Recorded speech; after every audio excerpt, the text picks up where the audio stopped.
Hi, I'm Aaron Barnes, and this is The Bigger Picture. Today we're talking about the United States' first academically trained architect who was an African American, Robert Robinson Taylor. Taylor was born in North Carolina shortly after the Civil War, and his father was the slave/son of a white slave owner who eventually purchased his freedom, and his mother was the daughter of free blacks. With this elevated status, Taylor grew up middle class and took up construction from his dad. After some secondary schooling, he worked as a construction foreman before leaving to go to Boston to become the first African American to attend the Massachusetts Institute of Technology. That's MIT for those who don't know.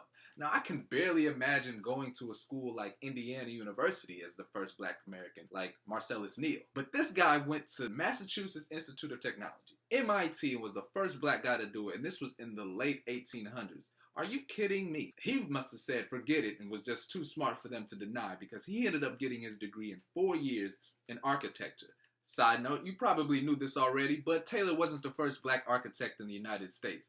Architecture sounds complicated, and I guess it is because I'm not an architect. I'm sure that it takes a lot of knowledge and expertise to conduct properly, but architecture in its simplest form is just designing and constructing buildings. There were countless black people designing and constructing buildings all across the Americas that were probably uneducated, or at least unformally educated in the ways of architecture in the higher education institutions. The entire plantation system in America depended on the work of unpaid, overworked, and underappreciated black architects. Anyway, let's get back to Bob the Builder. So after he graduated from MIT, he courted several offers from firms who wanted to leverage the expertise that he gained as an architect from MIT. But he decided to take his talents down to Tuskegee, where he became second in command only to Booker T. Washington. While at Tuskegee, he designed most of the buildings there, including the original chapel and the library. He also used his expertise to build up the industrial program there, and used his expertise to guide and supervise students in constructing the buildings on campus,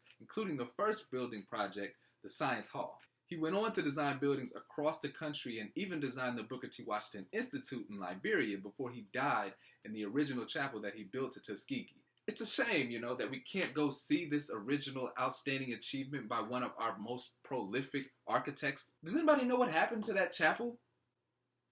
Oh, it was lost in fire? Okay. Like so many other pillars of black achievement in this country, the original chapel at Tuskegee was destroyed by fire not 70 years ago in 1957. I know.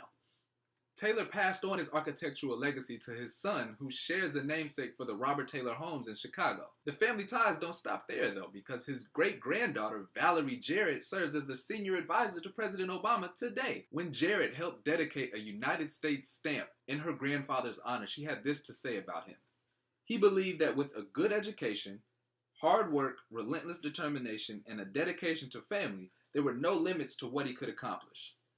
Definitely good values to live by that are evidenced by Taylor's life achievements. Gaining those achievements in a field like architecture that was dominated by white men not only enhanced his life, but opened the doors of opportunity to other African Americans well beyond Robert Robinson Taylor. During his life, Taylor helped build countless buildings, but through the way he lived his life, he built an even longer legacy by showing individuals to reach for seemingly unreachable dreams and see the bigger picture.